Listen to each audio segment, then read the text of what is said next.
કે ભાઈ નિરતિશય આનંદ નિરવધિ ચેષ્ટા વડે આનંદ ઉપજાવનારું પરબ્રહ્મ છે. રૂપ ગુણ વિભવ અને ચેષ્ટા વડે નિરવધિ નિરતિશય આનંદ આપવાવાળું એ કોણ છે? બ્રહ્મ એટલે ભગવાન જ છે. અને એ વાક્ય જણાવે છે કે તે જ પ્રયોજનવાળું છે. એટલે વાક્ય માત્ર પ્રવૃત્તિ નિવૃત્તિ ઉપદેશે છે તે તો ફક્ત તેટલો જ પુરુષાર્થ સાથે સંબંધ જણાવે છે, પ્રયોજનવાળું ઠરતું નથી. એ આપણે ગઈકાલે જોયું. પ્રવૃત્તિ નિવૃત્તિ પૂરતો પરિચ્છિન્ન પુરુષાર્થ, બ્રહ્મ જેવો અપરિચ્છિન્ન નહીં. એટલે જે વાક્યો શાસ્ત્રોમાં પ્રવૃત્તિ અને નિવૃત્તિ માર્ગના પ્રયોજક બને છે એ તો મર્યાદા છે કે આ કરો તો આ મળે ને આ કરો તો આ મળે ને આ નહીં કરો તો એની બહુ મર્યાદિત છે, એમાં કંઈ છે નહીં. પણ ભગવાન જે છે તે તો અમર્યાદિત સુખ આપનારા છે. અત્યારે પેલા સ્વામી જોડે એ જ વાત કરતા હતા કે ભાઈ વાઘા બનાવેલા છે તો વાઘા બનાવવાળાએ કેટલું ધ્યાન આપેલું નાની નાની બાબત. નીચેથી આમ તમે જોવું તો પેલી આખી એની કોર બનાવેલી તે, પછી અહીંયા જે હાથ પર ભગવાનને પેલું જે આપણે અહીંયા જે શું કહેવાય પેલું બખ્તર બનાવેલું એની નીચે ઘૂઘરીઓ સેટ કરેલી છે તે, પછી તમે જોવો તો આ બધી અંદર 4 અલગ અલગ 5 પ્રકારની ડિઝાઇનો બધી નીચે બનાવી તે કેવું કેટલું બધું એને નાની નાની બાબતમાં કેટલું બધું જોયું છે. ઉપર જે મુગટ બનાવ્યો તે બરાબર, પેલા જે મુગટવાળા કેટલું જોરદાર ફિટિંગ. એટલે જે ભગવાનનું ભજન કરવાવાળા છે ભાઈ એ તો કરે જ છે, જેને કરવું છે એ તો કરે જ છે. જે નહીં કરવું એ બધા બહાનાબાજી કરે આપણા જે. ચાલો હવે એ બ્રહ્મ જે છે જે નિરતિશય આનંદવાળું છે એ પ્રકારનું બ્રહ્મ સી રીતે પ્રાપ્ત કરાય? બધાનો સવાલ આ જ છે ને ભાઈ. ભગવાન છે આનંદવાળા છે તો આનંદ તો બધાને જોઈએ છે, પણ એ પ્રાપ્ત કેવી રીતે કરાય? એના માટે પણ કંઈ શરત તો હોય ને. એક પ્રશ્ન થતા બ્રહ્મ વિદાપ્નોતિ પરમ આત્માનમ એવ લોકમ ઉપાસિત, એટલે એનો અર્થ બ્રહ્મના જ્ઞાનવાળો પરબ્રહ્મને પામે છે. જેને ભગવાનનું જ્ઞાન થાય છે એ ભગવાનને પામે. કેવી રીતે? ચાલો ભાઈ આપણે આપણા ઉદાહરણથી શરૂ કરીએ. અમે લોકો નાના હતા ત્યારે ફળિયામાંથી વેકેશનમાં કંટાળીએ કે એવું કંઈ લાગે તો અહીંયા મંદિર આવીએ, પછી ભલે મંદિર આવીને ક્રિકેટ રમીએ કે પછી પેલા ગોળ ગોળ ફરીએ અને શું કહીએ પકડડાઉં, હા પકડડાઉં રમીએ. યાદ આવી ગયું ચિંતુ. આવું બધું રમ્યા કરતા હતા સમજો. પછી બા જોડે નીચે બા બેસાડે અત્યારના ટાઈમ પર જ. હવે શયન આરતી થવાની હોય તો કલાક દર્શન બંધ રહીને તો નીચે બેસાડે, કંઈ નાસ્તો બાસ્તો કરાવે આ તે. પછી એ લોકો પેલા તુવેર વટાણા આવું કંઈ છોલવાનું હોય ને તો બધા બેનો છોલે ને, આ નીચે છોલે. અમે લોકો ભાઈઓ બધા આમ તેમ દડો લઈને રમ્યા કરીએ. પછી શયન આરતી કરીને ઘરે જતા હતા બરાબર છે. તો ત્યારે તો ભગવાનને એટલા જાણતા નહીં હતા, પણ શું છે કે હવે આપણા મા બાપના જે કંઈ સત્સંગના લક્ષણો કે જે કંઈ આપણે ભગવાનની કૃપાથી સત્સંગ આપણે વારસામાં મળેલો તો એ સંસ્કારો આપણે પાછળથી પડ્યા. મોટા થયા પછી ખબર પડી કે ભાઈ ભગવાન સિવાય આપણો કોઈ ઉદ્ધાર નથી. સમજ્યા? એ પહેલાં અજ્ઞાનમાં કરતા હતા કે ભાઈ જ્ઞાન તો હતું નહીં કે આ ભગવાન છે કે આવા મોટા છે. પછી પહેલાં તો પેલું બહેનોનું મંદિર આમ પાછળ હતું ને, તો બહેનોના મંદિરમાં બા તો ત્યાં હોય બરાબર છે. તો બા ત્યાં હોય તો હવે અમે લોકો જરા મોટા થયા એટલે આપણાથી એ બાજુ જવાય નહીં. એટલે આપણે લોકો પેલા કારણ કે પેલા ગજરાબાને એ બધા છોકરાઓને જોઈને ભગાવે. એટલે અમે લોકો શું કરીએ, પેલી બાજુ દાદર હતો પહેલાં, જેમ એક આમ દાદર છે ને એમ પેલી બાજુ દાદર હતો. બહેનોના મંદિર તરફ ઉતરાય ને એ બાજુ બી એક દાદર હતો પહેલાં. તો એ દાદરની પારી પાસે બેસી રહીએ કે બા બહાર આવે એટલે પછી આપણે પાછા જઈએ. સમજો? પણ કહેવાનું તાત્પર્ય શું છે? ભગવાનને જે જાણે તે જ ભગવાનને પ્રાપ્ત કરી શકે. એ બધી રીત બહુ અલૌકિક. એ અત્યારે બી એ મંદિર બી બહુ અલૌકિક. અત્યારે બી એ પાછળનો દરવાજો ને બધું યાદ આવે ને તો ગદગદ થઈ જાય. ને ગૌશાળા ને એ પેલા કેશવ પેલા સ્વામી જે મળેલા ને એ પેલી એ ગૌશાળામાં અત્યારે કામ કરતા હતા. વ્હાઇટ ટુ જે ગૌશાળામાં અત્યારે કામ કરે છે ને એવી રીતે સફેદ કલરનું નીચે પેલું એક લુંગી જેવું પહેરેલું હોય, ઉપર સફેદ બનિયાન જે નારગોલમાં મળેલા ને પેલા કેશવ સ્વામી જે હાથમાં પેલા માળા લઈને માળા ફેરવ્યા કરતા હતા ને તે ત્યારે ભગત હતા ને અહીંયા સેવા કર્યા કરતા હતા. સફેદ કલરની ચપ્પલ લુંગી ઉઠાવેલી હોય એમને ધોતી લુંગીની જેમ પહેરતા હતા અને સફેદ કલરની ઉપર પેલી બંડીયું પહેરેલું હોય એ સેવા કર્યા કરે. ને અમે લોકો આવે એટલે બૂમ પાડે આવત આવતા બોલ કેમ નહીં આવે છે, આમ છે તેમ છે. તો પછી અમે પાછા બોલ લઈને સંતાઈ જઈએ. પછી પાછા આમ તેમ છે એટલે પાછા ચાલુ કરી. હજુ ઓળખે છે સ્વામીઓ, અત્યારે બી ઓળખી ગયા. એ તો રણજીતભાઈના દીકરા ને એ ઓળખી ગયો. તમને નારગોલ મળેલા પાટોત્સવ તરત ઓળખી ગયા. એટલે કહેવાનો મતલબ શું છે? પરમાત્મા એની ઓળખાણ તમને કરાવરાવે. ભગવાન બહુ દયાળુ. શું કહ્યું કે ભાઈ એ જ્ઞાનવાળો બ્રહ્મને પામે, એટલે જે બ્રહ્મને જાણે એ બ્રહ્મને પામે. ચાલો, આત્મા એટલે બ્રહ્મરૂપી લોકની ઉપાસના કરવી, એટલે આત્મારૂપી એટલે બ્રહ્મરૂપી લોકની ઉપાસના કરવી. એમ જ્ઞાન વગેરે શબ્દો વડે બ્રહ્મ પ્રાપ્તિના સાધન રૂપે ઉપાસનાનો વિધિ કરવામાં આવ્યો છે. જ્ઞાન વડે વગેરે શું છે? શબ્દો વડે. હવે જ્ઞાન વગેરે શબ્દો વડે એટલે શું છે કે ભાઈ પહેલાં પેલો જીવ ધર્મમાં પાલન કરે, ધર્મમાં રહે, પછી એને પરમાત્મા સંબંધી આ જે કહ્યું એ પ્રમાણે કે પોતાના સ્વરૂપ સંબંધી જ્ઞાન થાય, વૈરાગ્ય થાય ધીરે ધીરે જગત પ્રત્યે, અને પછી એને ભગવાનને વિશે ભક્તિ થાય. સમજો? એટલે એક એક સ્ટેપ ભરતો ભરતો એ ભગવાનની ઉપાસના તરફ ઢળે. એટલે અહીંયા શું કહ્યું? એમ જ્ઞાન વગેરે શબ્દો વડે બ્રહ્મ પ્રાપ્તિના સાધન રૂપે ઉપાસનાનો વિધિ કરવામાં આવ્યો છે. એટલે એ ઉપાસના જે છે તેને સાધન કહી છે, અને એ સાધનરૂપી ઉપાસના દ્વારા પેલો જે હરિભક્ત છે કે જે જીવ જે છે તે ભગવાનને પામે. બરાબર? આ રીત છે. જેમ તમારા પોતાના ઘરમાં ધન દાટેલું છે, એ વાક્યમાં ઘરમાં ધન દાટેલું છે એ વાત જાણી માણસ ખુશી થઈ જાય છે, એટલે ખુશ થઈ જાય છે, અને પછી એ મેળવવા યત્ન કરે છે. તે જ રીતે આ વિષયમાં પણ સમજવું. તમારા પોતાના ઘરમાં જ ધન દાટેલું છે એવું ખબર પડે એટલે પહેલાં ખુશ થઈ જાય. એમ તમને ખબર પડે કે આ ભગવાન છે એટલે એને જોઈને તમે ખુશ થઈ જાઓ. પછી એ જેમ ધન મેળવવા માટે તમે પ્રયત્ન કરો તેમ એ ભગવાનને મેળવવા માટે તમે પ્રયત્ન કરો. બસ આ રીત છે. કેટલું સરસ સમજાવ્યું. આનાથી સરળ શું હોય? ભગવાનને મેળવવા જીવ પ્રયત્ન કેમ કરે છે તો એનું સરળમાં સરળ ઉદાહરણ આપ્યું કે તમારા ઘરે ધન દાટેલું છે, તમને ખબર પડી. હવે તમે ખુશ થઈ ગયા, તમારા ઘરે ધન દાટેલું છે, પણ એ ધન દાટેલું તો છે, પણ એને તમે મેળવશો પછી તમને ફાયદો થશે ને. એટલે તમે એને મેળવવા પ્રયત્ન કરશો. બસ એવું જ છે. તમે જાણી ગયા કે આ ધન દાટેલું છે, એનું જ્ઞાન થયું પહેલાં, એટલે ખુશી થઈ તમને. પછી એ ધન મેળવવા માટે પ્રયત્ન કરો. એવી વાત છે કે આ ભગવાનને તમે જાણી ગયા. કેવું છે બ્રહ્મ કે ભગવાન કેવા છે? તો ગઈકાલે આવ્યું એ પ્રમાણે નિરવધિ નિરતિકાતિશય કેવા છે? આનંદવાળા એ ભગવાન છે. તમને હવે ખબર પડી ગઈ કે ભાઈ પ્રાપ્ત તો આને કરવાના. તો અત્યારે આપણે બધા શું કરી રહેલા છે? એને મેળવવા માટે આ બધા પ્રયત્ન કરી રહેલા છે. સમજ્યા? પહેલું ઉદાહરણ. બીજું દ્રષ્ટાંત. કોઈ એક રાજકુમાર નાનપણમાં રમતના છંદથી મહેલની બહાર ગયો. ઓલે આપણે જે હમણાં રમતની વાત કરી જોઈએ જ વાત આવી. શાસ્ત્રમાં ભગવાન રહેલા છે. કોઈ એક રાજકુમાર નાનપણમાં બરાબર છે, રમતના છંદથી મહેલ બહાર ગયો. રમવા માટે મહેલની બહાર ગયો. આપણે કહીએ છીએ ને, આપણે પહેલાં મંદિરે રમવા માટે જ આવતા હતા. આપણે કાં ખબર હતી? હવે આ પેલો છોકરો જે છે એને કાં એટલી વધારે ખબર છે, પણ તો પણ એને તો મારાથી સારી ખબર છે. મને એટલી નહીં ખબર હતી ત્યારે. સમજો? બરાબર? ચાલો.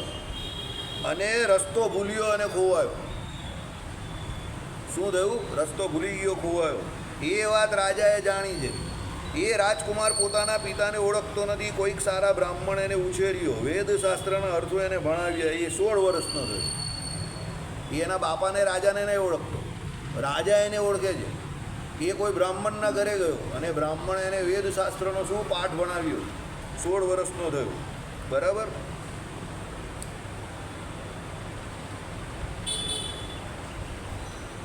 અને સગળા ઉત્તમ ગુણોનો ભંડાર બનીને ઊભો છે. બ્રાહ્મણને ત્યાં રહ્યો, વેદશાસ્ત્રનો પાઠ કર્યો એટલે ઉત્તમ ગુણવાળો થઈ ગયો, રજોગુણનો ત્યાગ થઈ ગયો, સત્વગુણી થઈ ગયો. એટલામાં કોઈક એક ડાયો માણસ એને કહે છે, તારો બાપ તો સર્વલોકનો અધિપતિ છે. ભાઈ તો આ બ્રાહ્મણને ત્યાં વિદ્યા ભણ્યો, આટલો હોશિયાર થયો, તારામાં આટલા ગુણ આવ્યા એ વાત સાચી, પણ તારો બાપ જે છે તે આ લોકનો શું છે? અધિપતિ છે, એટલે રાજા છે. એવું કોઈક ડાયા માણસે એને કહ્યું. ગાંભીર્ય, ઔદાર્ય, વાત્સલ્ય, શૌર્ય, વીર્ય અને પરાક્રમ આદિ ગુણોથી ભરપૂર છે. આ બધા રાજાના લક્ષણ કયા? સમજો? એટલે to become a king, please develop this type of quality in you. First you should develop this type of quality in you, then you will become a king. નાની નાની બાબતમાં છંછેડાઈ જવું, નાની નાની બાબતમાં ગરમ થઈ જવું, નાની નાની બાબતમાં તમારી માનસિક સ્થિતિ જે છે એ ઇમ્બેલેન્સ થઈ જતી હોય, તાત્કાલિક ખોટું લાગી જાય, કોઈ કંઈ કહે તો રીસાઈ જવું, આ બધા કંઈ રાજાના લક્ષણ નથી. આ તો પેલી નાની છોકરી હોય ને ઘરમાં, આપણું નાનું બાળક, પપ્પા મને આ આપો અને તમે કહો નહીં આપવાનું ને પેલી કેવી રીસાઈ જાય. નાદાન બુદ્ધિ છે, નાદાન હે વો અભી જાનતી નહીં. એ નાદાન બુદ્ધિના લોકોનું કામ છે. નાની નાની બાબતમાં છંછેડાઈ નહીં જવું, સમજો. કોક કંઈ કહે તો ખોટું લગાડીને આમ રીસાઈ નહીં જવાનું, બરાબર. શું કહ્યું રાજાના લક્ષણમાં? ગાંભીર્ય. રાજા ગંભીર હોય. રાજા હંમેશા કોઈ પણ એવી પરિસ્થિતિ હોય એમાં ગંભીરતાથી વિચારે કે જો ભાઈ આમ થયું છે, તેમ થયું છે, ફલાણું છે, દુષ્કાળની પરિસ્થિતિ છે, પ્રજા માટે અત્યારે શું છે, અઘરો સમય ચાલે છે, તો રાજા હલી ન જાય. ગાંભીર્ય, એનામાં સ્થિરતા હોય. પછી શું આવે? ઔદાર્ય. ઉદાર પણ હોય એટલો. ભાઈ ગંભીર તો છે, એની જોડે શું છે? ઔદાર્ય નામનો ગુણ એનામાં ઉદાર હોય. ભંડારા ખોલો આપણા, પ્રજાને અનાજ પાણી આપ. જો રાજા બને એના ભાગ્યથી, પણ પબ્લિક રાજા એને બનાવે. પબ્લિક એવું કહેવી જોઈએ કે આ અમારો લીડર છે, આ અમારો રાજા છે. તો એ ક્યારે થાય? જ્યારે એનામાં એવા ગુણ હોય ત્યારે થાય. પબ્લિક કોઈને એમને લીડર નહીં બનાવતી. તો લીડરશીપના ગુણ તમારામાં, રાજામાં એવા ગુણ હોવા જોઈએ. સત્સંગી જીવન ગ્રંથ કહી છે તો એના પુણ્ય, પૂર્વના પુણ્ય કરીને જે રાજા બને, એમને એમ ના બને, બરાબર. વાત્સલ્ય, જેમ માતાને પોતાના પુત્ર પ્રત્યે, ગાયને એના વાછરડા પ્રત્યે વાત્સલ્ય હોય, જેવું વાછરડું આવે એટલે ગાય જે છે એની જે પેલું આંચળ જે છે એમાંથી દૂધ જે છે એ સ્ત્રવિત થવા માટે, સમજજો. આ વાત્સલ્ય ભાવ રાજાને એની પ્રજા પ્રત્યે જોઈએ. પ્રજાનું શોષણ કરે એ કંઈ રાજા નથી. કંઈ આપણા કળિયુગના રાજા બધા સાલા નક્કામાં રાક્ષસો બધા, કોઈ પ્રજાનું વિચારતું જ નથી. બધા પોતપોતાના ખિસ્સા ભર્યા કરે. એ નહીં, આવું બધા અમેરિકાવાળા બી એવા જ બધા જેવા છે. કોઈના વખાણ કરવા જેવા નથી. હવે તો મને કોઈ રાજનીતિની વાત કરે તો મગજ પર બમ પેલો ખીલા વાગતો હોય ને એવું લાગે. ભાઈ તું પોલિટિક્સની, રાજનીતિની બધી વાત છોડ. તું ભજનવાળી વાત કરવી હોય તો કર, પછી એ રાજનીતિની વાત છોડ. મગજમારી જ નહીં. દિવસમાં એક વાર પણ નહીં કરતો હોય. આ બધા નકામા માણસો. શું વાત? ચાલો જવા દઉં. વાત્સલ્ય. શૌર્ય. શૌર્ય શું છે? સુરવીર પણ. ભાઈ ગમે તે પરિસ્થિતિ હોય, ગમે તે એને લડવા માટે ઊભો રહે, ભાગી નહીં જાય. તો ઘણા લોકો તો એવા હોય કે વાતે વાતે ભાગી જાય, ગલી કાઢે, રસ્તા કાઢે. એવા થોડા રસ્તા નીકળે. શૌર્ય રાખવું. અને પરાક્રમ. પરાક્રમ એટલે શું? દુશ્મનોની છાવણીમાં જ્યાં એમ કહે કે દોસ્તની છાવણીમાં જતો એવી રીતે એમ કહે કે પરાક્રમથી ઘૂસી જાય. એમ તો અભિમન્યુ કોઠા યુદ્ધમાં કેવા પરાક્રમ દાખવીને ઘૂસી ગયા હતા. એણે ત્યારે એમ નહીં વિચાર્યું કે સામે પક્ષે દુર્યોધનને, આચાર્ય દ્રોણને, કોણ છે એમ કહે કે કર્ણને, બહુ મોટા મોટા યોદ્ધાઓ છે એમ કહે કે બધાના એક એક કોઠા ભેદીને અભિમન્યુ નીકળતો જ ગયો. એનામાં એ પરાક્રમ હતું. કેમ? એના લોહીમાં, એના ડીએનએમાં એ પરાક્રમ હતું. બંને પક્ષથી મળેલું હતું. મોસાર પક્ષથી પણ અને પોતાના કુટુંબથી પણ. અર્જુનનું ડીએનએ હતું. અને પેલી બાજુ મોસાર પક્ષમાં ભગવાન શ્રી કૃષ્ણ. એટલે એનામાં એ પરાક્રમ તો જન્મજાત જ હતું. એટલે એણે એ વિચાર કરવાનો જ નહીં હતો કે સામે કોણ યોદ્ધા છે. તો 16 વર્ષનો છોકરો હતો પણ તો ધન ધનાઈને નીકળી ગયો કે એનું પરાક્રમ, સમજો, બરાબર. નાની નાની બાબતમાં પેલો છકી જાય કે નાની નાની બાબતમાં હલી જાય. કોઈ બીજો કંઈ કે એ વાત માની જાય, બરાબર. એટલે મને એમ થાય કે લોકો કેટલા બેવકૂફ છે, મને એ સમજ નહીં પડતી. એકાદશીને રાત્રે ભગવાને જાગરણ કરવાનું કહ્યું છે, તો એ જાગરણમાં ભગવાને ભજન કીર્તન કરવાનું કહ્યું. ભજન કીર્તન સિવાય બીજું કંઈ કરવાની ના પાડી છે. એકલું ભજન કીર્તન જ કરવાનું કહ્યું. એકાદશીમાં ભજન કીર્તનનો જ મહિમા છે, યાદ રાખજો. સત્સંગી જીવન ગ્રંથ બોલે છે જાગરણમાં ભજન કીર્તન જ કરવાનું છે. સત્સંગ તો વચ્ચે વચ્ચે થોડો થોડો, પણ મેઇન વસ્તુ ભજન કીર્તન છે. લોકો આલા ભજન કીર્તન છોડીને પછી લવારા કરવા બેસી જાય. આને આમ કર્યું ને પેલા આમ કર્યું ને આને આમ નથી. ભજન કીર્તન કરો નહીં ભાઈ. ટીવી જોવા બેસી જાય, પંચાયત કરવા બેસી જાય. તો તમારું પોતાનું મગજ નહીં ચાલતું કે ભગવાનની આજ્ઞા જાગરણમાં ભજન કરવાની છે, તો જ્યાં ભજન ચાલતું હોય ત્યાં જઈને બેસી જાઓ. ભલે તમે ભજન નહીં ગાઈ શકતા હો, પણ ભજન કીર્તનનો ભાગ તો બનો. જ્યાં પણ ભજન ચાલતું હોય ત્યાં. આપણે એમ નહીં કહેતા કે ભાઈ આપણા ભજનમાં જાઓ, પણ જ્યાં ભજન કીર્તન ચાલતું હોય ત્યાં જઈને કલાક, 1.5 કલાક જેટલું બેસાય એટલું બેસો. આમ તો આખી રાત ભજન કીર્તન કરવાનું કહ્યું જાગરણ. પણ એનો નિયમ જ એ છે કે એકાદશીને રાત્રિએ જાગરણ ભગવાનનું કીર્તન કરવાનું છે, ભજન કીર્તન. લોકો પાછા કહી કે અહીંયા સ્વામિનારાયણ ભગવાનનું નામ નહીં દે, તો સ્વામિનારાયણ ભગવાનનું નામ નહીં દે તો હું ત્યાં જવાનું બંધ કરી દઈશ, તો એ દેતો થઈ જશે.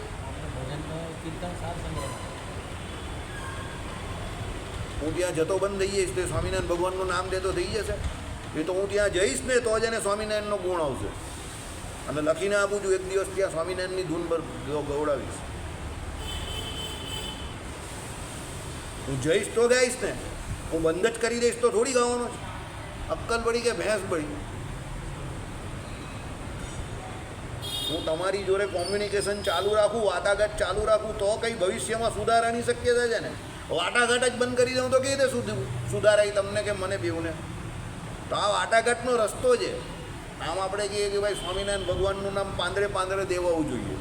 અરે આપણે આપણા ચોગાનમાંથી બહાર નીકળતા ડરીએ છીએ તો ભાઈ કા પાંદડે પાંદડે નામ દેવાય? અક્કલ પડી કે ભેંસ પડી જેવા છે બધા. બસ સમજો, આપણે ચોગાનમાંથી બહાર તો નીકળવું પડે ને. ભલે નાની સરખી શરૂઆત કરો પણ ચોગાનમાંથી બહાર તો નીકળો તો બહારવાળા સ્વામિનારાયણને ભગવાન કહેશે ને. અને બહારવાળા તો સ્વામિનારાયણ ભગવાનને ઓળખતા નથી. તો એ પહેલાં તમારો એને ગુણ આવશે, પછી તમારા દ્વારા જ સ્વામિનારાયણ ભગવાનને ઓળખશે ને. તો તમે જ બંધ કરી દેશો તો એ કાદી ઓળખવાનો? અક્કલ પડી કે ભેંસ પડી જેવા છે લોકો. બસ ત્યાં સ્વામિનારાયણનું ઈષ્ટદેવનું નામ નહીં દેવા એટલે ત્યાં નહીં જવાય. અરે યાર, મને થાય કે કેટલી બધી સંકોચિત બુદ્ધિ છે આને. અને બુદ્ધિનું દેવાળું કહેવાય. આટલી બધી સંકોચિત બુદ્ધિ કાઢી રખાય. ભગવાનનું નામ દેવું હોય તો નરસિંહ મહેતા હરિજનને ત્યાં ભજન કરવા જતા હતા. કેમ? ભગવાનના નામનો એટલો મહિમા છે. તો ભગવાનનું ભજન કરવા માટે તો એવી જગ્યા પર જ જવાનું કે જ્યાં એ લોકો ન દેતા હોય તો એ દે. પછી અજામિલને ત્યાં પેલા લોકો સાધુ પુરુષ આવ્યા તો એને એમ કહ્યું કે તારા છોકરાનું નામ નારાયણ રાખજે. તો કેમ નારાયણ રાખવાનું કહ્યું? કારણ કે પેલો ભજન તો કરવાનો નહીં હતો, પણ નારાયણનું નામ બોલતે તો એ બોલતા બોલતા જે ભગવાન સુધી પહોંચ્યો ને. પણ એનું નામ નારાયણ નહીં રાખતે તો એ મગજમારી થતે. તો પછી છેલ્લે એને પેલા વિષ્ણુના પાર્ષદને પેલા યમદૂતો લડતે ખરા. એનું નામ નારાયણ રાખ્યું તો થયું ને. એટલે નારાયણ નામના મહિમાથી નારાયણ નામનો એક રસ્તો ચાલુ રાખ્યો. કોણે? પેલા સાધુઓએ. તેમ ત્યાં જઈને એક રસ્તો તો ચાલુ રાખવાનો ને આપણે.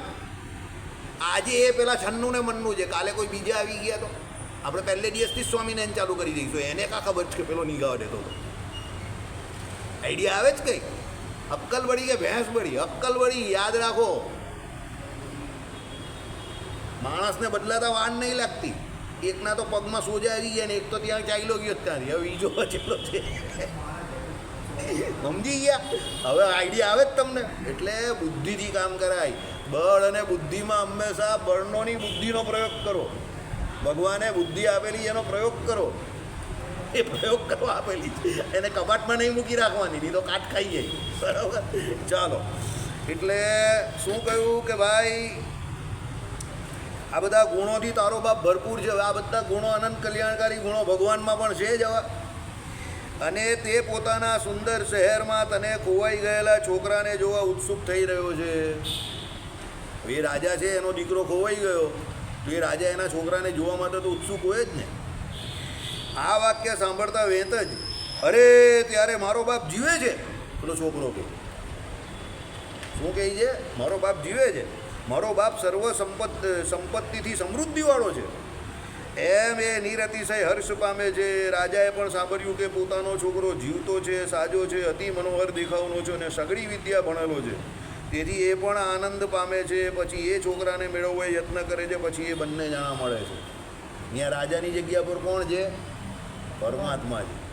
ભગવાન પણ આપને મળવા ઈચ્છે છે, કારણ કે આપણે એના ખોવાઈ ગયેલા છોકરા જેવા છે, માયામાં ખોવાઈ ગયા છે. અને આપણે પણ ભગવાનને ભૂલી ગયેલા છે. એટલે આપણે પણ એ ભગવાન છે ભાઈ, આપણી સાથે જ છે, આપણી અંદર જ રહેલા છે, પણ આપણે પણ એને શોધી રહેલા છે. હે ભગવાન છે કાં છે? અંદર જ છે પહેલાં.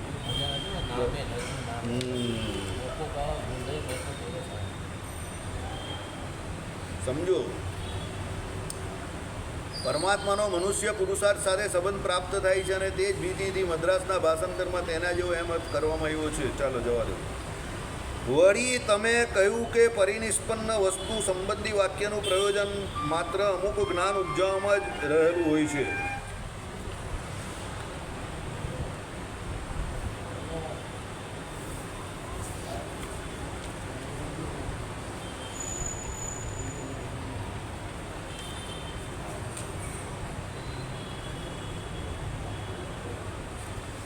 અમુક બુદ્ધિ અગર વિચાર ઉપજાવો એટલે જ એનો મુદ્દો, કાંઈ ખરેખર વસ્તુ સ્થિતિનું વર્ણન કરવાનો મુદ્દો નહીં. અમુક બુદ્ધિ અગર એટલે વિચાર ઉપજાવો એટલો જ એનો મુદ્દો. ઓકે, કાંઈક ખરેખર વસ્તુ સ્થિતિનું વર્ણન કરવું એવો મુદ્દો નહીં. ચાલો, અને તેથી જેમ બાળક કે માંદા માણસને ખુશી કરવા માટે બોલાયેલું વાક્ય એ વસ્તુના ખરેખર અસ્તિત્વમાં પ્રમાણભૂત નથી તેમ અત્રે સમજવું, પરંતુ આ કહેવું ખોટું છે. વસ્તુ છે કે નથી એ નિશ્ચય થયા વગર જાણેલી વાત પણ પુરુષાર્થ સિદ્ધ કરતી નથી. આ પેલા લોકો જે કહેતા હતા ને એ પ્રમાણે કોણ મીમાંસકો શું કહે છે કે બ્રહ્મ કોઈ પ્રાપ્ત કરવાની વસ્તુ નથી. શાસ્ત્રોમાં બ્રહ્મને એમ કહે કે સાબિત કરવાના કોઈ પુરાવા છે, પ્રમાણ છે નહીં. બ્રહ્મ તો કેવું છે, ખાલી યજ્ઞને વિશે એમ કહે કે તમારો પુરુષાર્થ પૂરું કરવા માટેનો એક પદાર્થ છે. બરાબર, કોણ કહી જવું? મીમાંસકો આવું કહે છે. એટલે અહીંયા શું કહ્યું? સાંભળો, વસ્તુ છે કે નથી એ નિશ્ચય થયા વગર જાણેલી વાત પણ પુરુષાર્થ કરતી નથી. તમને નિશ્ચય તો થવો જોઈએ ને કે આ વસ્તુ છે કે નથી. ભ્રમ છે કે નથી એનો નિશ્ચય થાય પછી જે ભ્રમ તમારું કામ કરી શકે ને, કે તમને એના પ્રત્યે એટલી શ્રદ્ધા જાગે ને. જે માણસને ભગવાન ઉપર શ્રદ્ધા નથી, કે ભગવાનનો નિશ્ચય જ નથી, તો ભગવાન ચાહે તો પણ એનું સારું નહીં કરી શકે, કારણ કે એને ભગવાન નામના વિષયમાં જ શ્રદ્ધા નથી, તો કાથી કરવાનું. એટલે પહેલાં ભગવાન છે અને ભગવાન મારી સાથે જ છે એવો નિશ્ચય તો એને જોઈએ ને. એ નિશ્ચય એને કેના દ્વારા થાય? શાસ્ત્રો દ્વારા થાય. બરાબર છે. ચાલો, બાળકોને અને માંદા માણસોને પણ અમુક ખોટી વાત સાંભળીને હર્ષ ઉત્પન્ન થાય છે. તે વાત એ ખરેખર એમ છે કે એવી ભ્રાંતિ થકી તેઓને એનું એક જ્ઞાન વિદ્યમાન છે, છતાં પણ જો એમ નિશ્ચય થાય કે એ વસ્તુ નથી, તો તે જ વખતે તેઓના હર્ષ વગેરે જતા રહે. ભાઈ, તમે બાળક કે માંદા માણસનું દ્રષ્ટાંત આપો કે એને આ વસ્તુથી આનંદ થાય જે છે, પણ એ એને આનંદ થયો છે સમજો, એ પણ એ વસ્તુની હકીકત જાણીને જ આનંદ થાય. પછી એને એમ થાય કે એ વસ્તુ હકીકતમાં નથી, તેનો હર્ષ ચાલ્યો જાય છે. તમે તમારા ઘરે એમ જઈને કોઈ પોટલી છોડો કે તારા માટે આ લાવેલો છે, આઈફોન લાવેલો છે, છોકરો કેવો ખુશ થઈ જાય, જુઠ્ઠું બોલો તો પણ. પછી તમે આઈફોનની જગ્યા પર અંદર પછી વિવો બહાર કાઢો, બરાબર, એટલે પછી પેલો એનો પોયરો ગયો, પપ્પા હું લાવ્યા, બરાબર, તેની ખુશી ચાલી ગઈ. એટલે વસ્તુ પરિસ્થિતિ જાણીને રિયાલિટી ખબર પડે એટલે એની શું થઈ ગયું, રિયાલિટી ચેક કર્યો, વાસ્તવિકતાને જાણ્યો, એટલે એને ખબર પડી ગઈ કે ભાઈ આ મારા હર્ષની ખુશીનું જે કારણ હતું એ કારણ આ નથી. બરાબર. ઉપનિષદના વાક્યોમાં પણ જો એમ નિશ્ચય થાય કે તેઓનું તાત્પર્ય બ્રહ્મના અસ્તિત્વનું પ્રતિપાદન કરતું નથી. પેલા લોકોએ કહ્યું ને, મીમાંસકો શું કહી? ઉપનિષદના વાક્યો એટલે વેદાંત વાક્યો જે છે તે બ્રહ્મના અસ્તિત્વનું પ્રતિપાદન નહીં કરતા. એ તો ફક્ત શું છે, યજ્ઞ કરો તમે તો યજ્ઞ કરવા માટે કોઈ પદાર્થની જરૂર પડે તો એ પદાર્થ છે. કોણ? ભગવાન, બ્રહ્મ. પણ એ વાક્યો દ્વારા એ બ્રહ્મ છે કે નહીં એનું અસ્તિત્વ સાબિત થતું નથી, આવું મીમાંસકો કહેતા હતા. બરાબર.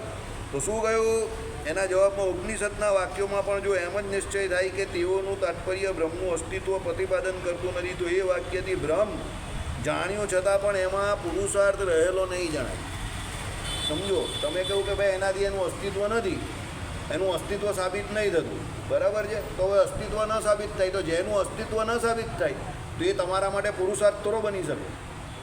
તમારા માટે પુરુષાર્થ કયો હોય કે ભાઈ જેનું અસ્તિત્વ આ દુનિયામાં છે તેના માટે જ તમે પુરુષાર્થ કરો ને. હું તમને એમ કહું કે આ જગ્યા પર જાઓ તો તમને 10 લાખ રૂપિયા મળશે, તમે બહુ ચોક્કસ મળશે ને, તો તમે પુરુષાર્થે કરો. તો હું પછી તમને એમ કહું કે ના 10 લાખ નથી 10,000 છે, તો પછી આમાંથી 80% ઘટી જાય, અને પછી 10,000 પણ નહીં હોય તો પછી બધા જ ઘટી જાય. સમજા મારી વાત? એટલે વસ્તુનું કે વ્યક્તિનું અસ્તિત્વ હોય તો એની પાછળ પુરુષાર્થ થાય. હવે બ્રહ્મનું અસ્તિત્વ વેદાંત વાક્યમાં સાબિત જ નહીં થતું હોય તો પછી કોઈ એને મેળવવા માટે પ્રયત્ન કેમ કરે? સમજો. એટલે રામાનુજાચાર્ય શું કહે છે કે ભાઈ વેદાંત વાક્યો એટલે ઉપનિષદોમાં બ્રહ્મનું અસ્તિત્વ સાબિત થાય છે, એટલે જ તો લોકો એને મેળવવા માટે દોડે છે. જેનું અસ્તિત્વ જ નહીં સાબિત થતું હોય તો દોડે હું કામ? સમજો મારી વાત. હવે આ લોકો ડિજિટલ ઇન્ડિયાની વાત કરે છે, તો એ ડિજિટલ રૂપિયા માર્કેટમાં ચાલશે તો જ એ ડિજિટલ ઇન્ડિયાની વાત કરે છે. ને આપણે બી કહીએ કે ભાઈ સારું, શાંતિ થઈ જાય, આપણે લઈને ફરવાની ચિંતા નહીં. બરાબર. ચાલો, યતોવા ઈમાની ઇત્યાદિ વાક્ય બ્રહ્મ કે જે સકળ જગતનું એક કારણ છે, જેનામાં કોઈ પણ દોષનો ગંધ સરખો પણ નથી, જે સર્વજ્ઞત્વ, સત્ય સંકલ્પત્વ આદિ અનંત મંગળ ગુણોની ખાણ છે અને જેનો આનંદનો અવધિ કે અતિશય નથી. એટલે અવધિ એટલે છેડો, અતિશય એટલે એ કરતાં કશું ચડિયાતું હોવું, અર્થાત જેના કરતાં વધારે પ્રબળવા ઊંચા પ્રકારના આનંદ સંભવતો નથી એવું બ્રહ્મ છે એમ જણાવે છે, એમ સિદ્ધ થયું. ભાઈ તમે એમ કહું છો કે ઉપનિષદ વાક્ય દ્વારા બ્રહ્મનું અસ્તિત્વ સાબિત નહીં થતું, તો આપણે શું યતોવા ઈમાની ભૂતાની એમ કરીને ઉપનિષદનું વાક્ય મૂક્યું. આ વાક્ય શું સાબિત કરે છે કે બ્રહ્મ આખા જગતનું કારણ છે. આખા જગતનું કારણ છે એટલે એનું અસ્તિત્વ સાબિત થઈ ગયું. કારણ કે જગત દેખાય જ તમને, તો જગતનું કારણ બ્રહ્મ છે એવું આમાં શાસ્ત્રો યોનિત્વા રીતે શાસ્ત્રોમાં કહ્યું છે યતોવા ઈમાની ભૂતાનીમાં. તો જગત દેખાય છે, જગદીશ દેખાતું નથી, વડલાનું વૃક્ષ દેખાય છે. તો વડલાનું વૃક્ષ દેખાયું એટલે એનો મતલબ શું થયો? કારણ દેખાયું, અરે કાર્ય દેખાયું એટલે નીચે કારણ તો હોવું જ જોઈએ. કારણ વગર તો કાર્ય હોય નહીં. તો આ જગત તમને દેખાય છે, આખા જગતનું સકલ જગતનું કારણ કોણ છે? બ્રહ્મ છે. તો આ જગત તમને દેખાય છે તો એનું કારણ જગદીશ હોવા તો જોઈએ જ. નક્કી થઈ ગયું એટલે બ્રહ્મનું અસ્તિત્વ છે. કેમ? જગતનું તમને આ દેખાવાપણું કે જગતનું અસ્તિત્વ જો પ્રતિપાદિત થતું હોય તો એ જગતને ઉત્પન્ન કરનારું કોઈને કોઈ હોવું જોઈએ. અને બ્રહ્મ સિવાય બીજો કોઈ એટલો કેપેબલ નથી ભગવાન સિવાય કે આટલા મોટા જગતને ઉત્પન્ન કરી શકે, કે એની સ્થિતિ પણ રાખી શકે ને એનો પ્રલય પણ કરી શકે. તો યતોવા ઈમાની ભૂતાની શું બતાવે છે કે બ્રહ્મનું અસ્તિત્વ છે એ સકલ જગતનું કારણ છે. બીજું, જેનામાં કોઈ પણ દોષનો ગંધ નથી. ભાઈ એ ભગવાન કેવા છે? એનામાં કોઈ દોષ નથી. આપણે કેવા માણસને પકડવા જઈએ કે જેનામાં કોઈ પણ દોષ નહીં હોય? બરાબર.